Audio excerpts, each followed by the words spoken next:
ఓం నమో నారాయణాయ. వారాహి అమ్మకు నమస్కారం చేసుకుంటూ అమ్మవారి దయ ఆమె చల్లని చూపులు మనందరిపై ఉండాలి అని చెప్పి మనస్ఫూర్తిగా కోరుకుంటూ ఈరోజుటి వీడియో స్టార్ట్ చేస్తున్నాను ఫ్రెండ్స్. ఇక ఈరోజు మనం చూడబోయేది ఏంటి అంటే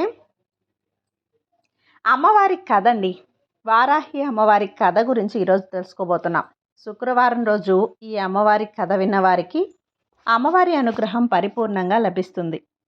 ఒకసారి సనకసనందనాథులు శ్రీ మహావిష్ణువును దర్శనం చేసుకోవడానికి వచ్చారు.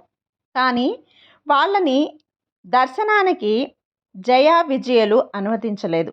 అందుకు ఆగ్రహించినటువంటి సనకసనందనాథులు జయ విజయలను మీరు శ్రీ మహావిష్ణువు సన్నిధిలో ఉన్నామని అహంకారానికి లోనయ్యారు. అందుకే మీరు 3 జన్మలు రాక్షసులై జన్మించి శ్రీ మహావిష్ణువుకు విరోధులై ఆయన చేతిలోనే వధించబడతారు. అందుకు జయా విజయులు ఏడుస్తూ శ్రీ మహావిష్ణువుని ప్రార్థించారు. శ్రీ మహావిష్ణువు ప్రత్యక్షమై మీరు ఈ శాపాన్ని అనుభవించవలసిందే అని శాపనాంతరం మీరు మళ్ళీ నా సన్నిధికే వస్తారు అని చెప్పారు. కొంతకాలం తర్వాత కశ్యప ప్రజాపతి సంధ్యావందనం చేసేటప్పుడు ఆయన భార్య తిథి వచ్చి నాకు సంతాన భాగ్యం ప్రసాదించండి అని అడుగుతుంది. అందుకు కశ్యప ప్రజాపతి తిథి ఏది సమయం కాదు, అసుర సంధ్యావేళ, ఈ వేళలో రమిస్తే రాక్షసుల వంటి పుత్రులు పుడతారు అని ఎంత చెప్పినా వినిపించుకోదు.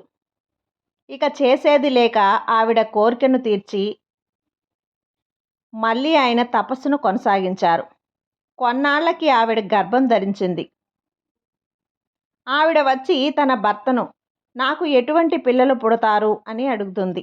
అందుకు కశ్యప ప్రజాపతి నువ్వు కూడని సమయంలో నన్ను సంతానాన్ని కోరావు, అందుకు నీకు రాక్షసులైన పిల్లలు పుడతారని అంటాడు.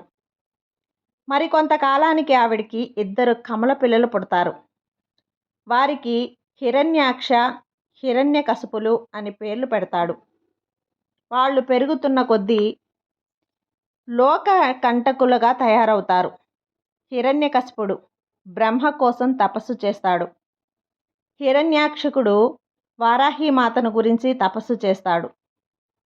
ఆమె లలితా పరమేశ్వరి అమ్మవారి దగ్గర సర్వ సైన్యాధిపతి. హిరణ్యక్షుడి ఘోరమైన తపస్సుకు మెచ్చి అమ్మవారు ప్రత్యక్షమై నీకు ఏం వరం కావాలో కోరుకో అన్నది. అందుకు హిరణ్యాక్షుడు నాకు చావు లేని వరం కావాలి అని కోరుకుంటాడు. అందుకు వారాహిమాత ఆ వరం ఇవ్వటానికి కుదరదు, ఇంకేమన్నా కోరుకో అంటుంది. హిరణ్యాక్షకుడు అయితే నాకు 2 వరాలు కావాలి అంటాడు. మొదటిది నన్ను నీలాంటి రూపం ఉన్నవాళ్ళే నన్ను చంపాలి.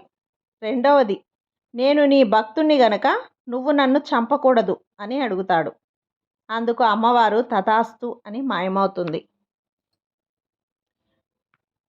హిరణ్యాక్షకుడు మనసులో అమ్మవారిని మోసం చేశాను, ఆమె లాంటి రూపం మరొకరికి లేదు, ఆమె నన్ను చంపదు అని, నాకింక చావు లేదు అని అహంకారం పెంచుకుంటాడు.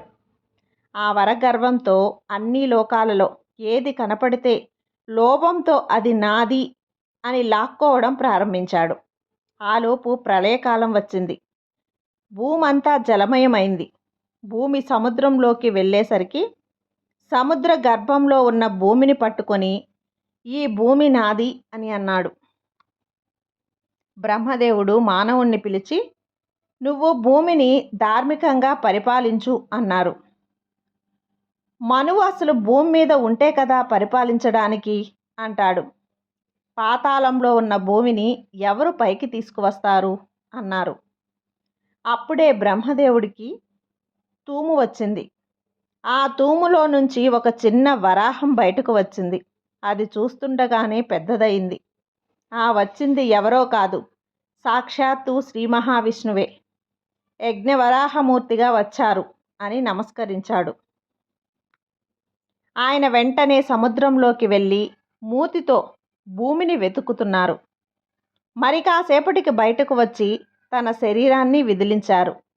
శ్రీ మహావిష్ణువు శరీరం నుంచి వచ్చినవి కాబట్టి అవి అభిషేక జలం కన్నా పవిత్రమైనవి అని దేవతలందరూ తల వంచి స్వీకరించారు.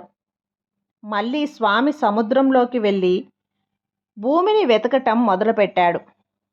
పాతాళంలో ఉన్న భూమిని హిరణ్యాక్షకుడు పట్టుకొని ఉండటం చూసి వాడిని తోసేసి భూమిని ఆయన కోరలపై నుంచి పెట్టి పైకి తీసుకువస్తున్నారు. వెనకాలే హిరణ్యాక్షకుడు వెంటపడ్డాడు. భూమిని పైకి తీసుకువచ్చిన తర్వాత హిరణ్యాక్షకుడితో యుద్ధం చేసి అతనిని సంహరించాడు. ఆ విధంగా యజ్ఞవరాహమూర్తి ఆవిర్భావం జరిగింది. హిరణ్యాక్షకుడు తనకు ఉన్న లోభాన్ని జయించలేక చూసిన ప్రతీదీ తనకే కావాలి అని లాక్కోవడం వల్ల ఆఖరికి భగవంతుని చేతిలోనే మరణం పొందవలసి వచ్చింది. వరాహమూర్తి రక్షించి తెచ్చింది కాబట్టి ఈ యుగాన్ని వరాహకల్పం అని పేరు వచ్చింది. ఈరోజు ఈ కథ విన్నవారికి అమ్మవారి అనుగ్రహం పరిపూర్ణంగా లభిస్తుంది. జై వారాహి మాత.